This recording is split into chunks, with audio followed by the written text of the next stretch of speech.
Мы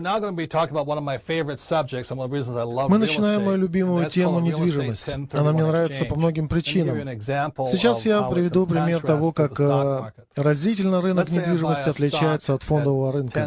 Например, я покупаю акцию за $10, а затем ее цена возрастает до 20. Следовательно, прибыль будет $10. Но мне достается не вся сумма. Сегодня налог на такого рода прибыль составляет около 35%, если я продаю акцию, и 15%, если я ее покупаю. Не скажу, что недвижимость полностью лишена налогообложения. Но дела здесь обстоят по-иному. Допустим, я покупаю какую-то недвижимость за $100 000. За пару лет ее цена поднимается до $300 000.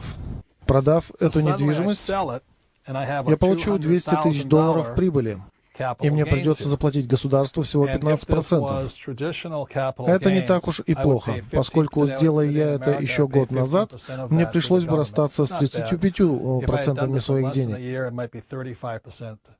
Но вся прелесть недвижимости заключается в том, что я могу заключить сделку о продаже через агентство по недвижимости. Если всю капитальную прибыль с этой сделки я потрачу на приобретение у того же агентства более крупной недвижимости, скажем, стоимостью в $1 миллион, и внесу эти 200 000 как авансовый платеж, то эта сумма останется нетронутой налогами.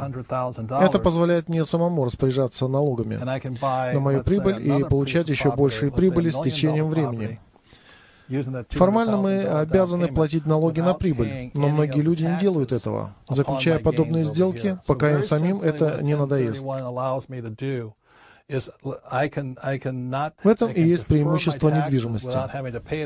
Специалисты по недвижимости и всевозможные брокеры помогут вам найти наиболее приемлемые для вас варианты с наименьшими затратами и наибольшей возможностью возможной прибыли.